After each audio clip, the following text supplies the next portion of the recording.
नमस्कार दोस्तों, आपका स्वागत है मेरे YouTube channel share market today में। आज हम बात करेंगे वोल्टास कंपनी के बारे में। वोल्टास के फंडामेंटल कैसे हैं, चार्ट पे स्टॉक के सपोर्ट कहाँ पर है, रेजिस्टेंस कहाँ पर है, स्टॉक को खरीदना चाहिए अथवा नहीं खरीदना चाहिए, इस बारे में हम बात करेंगे। चलिए जान लेते हैं थोड़ा कंपनी के बारे में। कंपनी की मार्केट कैप है 45,619 करोड़ की। करंट प्राइस 1,378 रुपये का चल रहा है।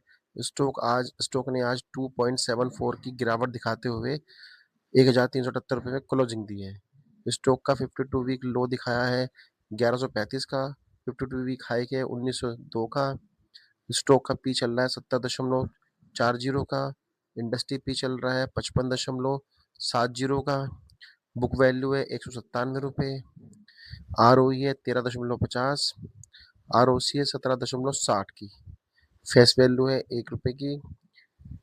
कंपनी के पास डेप है कम से कम 892 करोड़ का। चलिए लास्ट क्वार्टर के रिजल्ट जान लेते हैं कंपनी के कैसे हैं।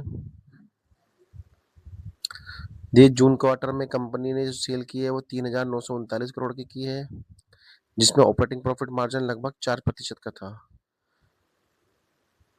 प्रॉफिट आफ्टर टैक्स 141 करोड़ का है, जबकि अर्निंग पर शेयर वो 4 रुपये 24 पैसे की है। चलिए शेयर होल्डिंग पैटर्न जान लेते हैं, शेयर होल्डिंग पैटर्न में क्या कमाल कर रहा है ये। हम आ गए हैं शेयर होल्डिंग पैटर्न पे। शेयर होल्डिंग पैटर्न में ईयरली चेक करेंगे। मार्च 2024 में प्रमोटर होल्डिंग 30.30 की थी। मार्च 2025 में 30.30 की है। जून 2025 में भी 30.30 की है। प्रमोटर होल्डिंग स्टेबल है, किसी प्रकार की कोई गिरावट या बढ़ोतरी नहीं है। एफएफएस की होल्डिंग में 14.71 की है मार्च 2024 में। मार्च 2025 में जो बढ़कर होगी 21.95 की। जून 2025 में ये 21.16 रह गई घटकर। डीएस की होल्डिंग चेक कर लेते हैं। मार्च 2024 में डीएस की होल्डिंग 40.36 की थी, जो घटकर रह गई है 32.99 की, जो बाद में जून 2025 में बढ़कर हो गई है 33.15 की।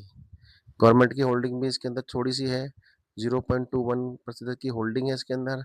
मार्च 2025 में 0.21 की हो गई, जो जून में भी स्टेबल रही है 0.21 की। पब्लिक की होल्डिंग चेक कर लेते हैं। पब्लिक की होल्डिंग मार्च 2024 में 14.41 की थी, मार्च 2025 में 14.53 की हो गई, और बढ़कर ये जून 2025 में 15.17 की हो गई। देखिए इसके अंदर जो है होल्डिंग एफएफएस की अच्छी खासी है। एफएफएस ने इसमें विश्वास दिलाते हुए स्टॉक पर अपनी होल्डिंग को इंक्रीज किया है। देखिए यहाँ पर मार्च 2024 में होल्डिंग थी 14.71, जिसमें अच्छी खासी होल्डिंग बढ़ाकर मार्च 2025 में 21.95 कर दी, लगभग 22% की होल्डिंग कर दी। डीएस की होल्डिंग भी ठीक ठाक है, अच्छी खासी होल्डिंग है डीएस की भी, और पब्लिक की होल्डिंग भी ठीक ठाक है। देखिए फंडामेंटली तो स्टॉक बहुत अच्छा नजर आ रहा है। चलिए चार्ट पे जान लेते हैं स्टॉक पे सपोर्ट कहाँ पर है, रेजिस्टेंस कहाँ पर है, स्टॉक को कहाँ पर बाय करना चाहिए। चलते हैं चार्ट पर। दोस्तों हम आ गए हैं वोल्टास के वनडे के चार्ट पर। देखिए वोल्टास ने यहाँ से तेजी दिखाना शुरू करा। यहाँ से तेजी दिखाने के बाद वोल्टास में तेजी आई और उसने हाई बनाया लगभग 1945 रुपये का। 1945 आने के बाद स्टॉक में गिरावट आई। ये गिरावट आने के बाद उसने वापस यहाँ पर कंसोलिडेट करा। कंसोलिडेट करने के बाद स्टॉक में फिर से नीचे गिरावट आई और स्टॉक ने अपना लो बना दिया लगभग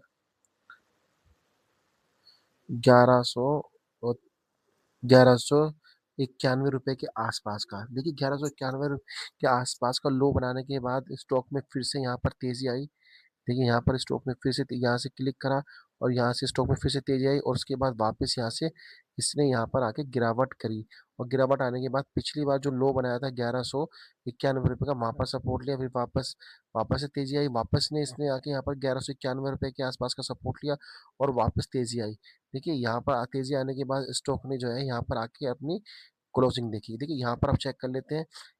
स्टॉक ने जब यहाँ से तेजी दिखाई, यहाँ से तेजी दिखाने के बाद स्टॉक ने यहाँ पर रेजिस्टेंस फेस करा, तो इसका मतलब यहाँ पर इसका रेजिस्टेंस बन गया। ये यहाँ पर रेजिस्टेंस फेस करिए, लगभग 1529 रुपये का यहाँ पर रेजिस्टेंस फेस करा है स्टॉक ने। अब यहाँ पर स्टॉक क्या कर रहा है, फिलहाल मैं यहाँ पर एक ये चार्ट बना देता हूँ, फिर मैं आपके पास क्या आता हूँ। देखिएगा यहाँ पर स्टॉक ने कर कर क्या रहा है। स्टॉक ने यहाँ पर आई, स्टॉक ने आज क्या करा है, यहाँ पर हाई दिखाया है लगभग लगभग 1410 रुपये का। उसके बाद लो बनाया उसने लगभग 1366 का। तो देखिए लो बनाने से पहले इसने 100 DMA को सपोर्ट लिया है। 100 एक्सपोनेंशियल एवरेज को जो है सपोर्ट लिया है। सपोर्ट होने के बाद वापस ने रिकवरी करी है। रिकवरी होने के बाद ये 1380 रुपये बंद हुआ है। इस स्टॉक ने अच्छी खासी रिकवरी करी है और अपने 50 डीएम में और 100 डीएम के ऊपर ही जो है उसने जो है क्लोजिंग दी है। स्टॉक को यदि किसी को बाय करना है तो वो बाय कर सकता है लगभग 1380 और 1370 के बीच में स्टॉक को बाय कर सकता है और स्टॉप लॉस लगाएगा लगभग 1360 रुपये के आसपास का स्टॉप लॉस लगाएगा। स्टॉप लॉस लगाने के उपरांत आप ट्रेड कर सकते हैं। पहला टारगेट लगभग लगभग जो है लगभग 1440 का होगा और दूसरा टारगेट जो है लगभग 1530 का होगा। और ये 1530 का टारगेट अगर क्रॉस करता है तो स्टॉक में अच्छी खासी तेजी आएगी और तेजी लगभग जो कंटिन्यू करेगी वो 1945 रुपये के आसपास तक ही कंटिन्यू करेगी। यदि किसी को स्टॉक को बाय करना है तो बहुत अच्छी कंडीशन है इस टाइम बाय करने की। इस टाइम बहुत अच्छा लेवल है बाय करने का। स्टॉक जो है अपने एक्सपोनेंशियल 100 के आसपास खड़ा है। 100 के आसपास खड़ा है और 50 के आसपास, दोनों के आसपास खड़ा है। स्टॉक में अच्छी खासी जो है बाई आ सकती है। मेरा मानना है स्टॉक को जो है 1380 और 1300 जो है 70 के बीच बाय करना चाहिए। स्टॉप लॉस होगा 1360 के नीचे का और ट्रेड पहला टारगेट होगा 1440 का, दूसरा टारगेट होगा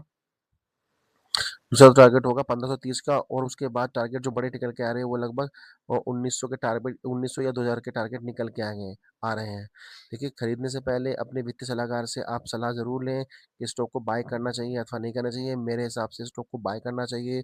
स्टॉप लॉस लगा के आप इसे स्टॉक को बाय करें और अच्छे खासे टारगेट आपको आने वाले दिनों में वोल्टास के अंदर दिखाई देंगे। वीडियो पसंद आए तो वीडियो को लाइक करें, चैनल को सब्सक्राइब करें। मिलते हैं अगली वीडियो में, तब तक के लिए धन्यवाद।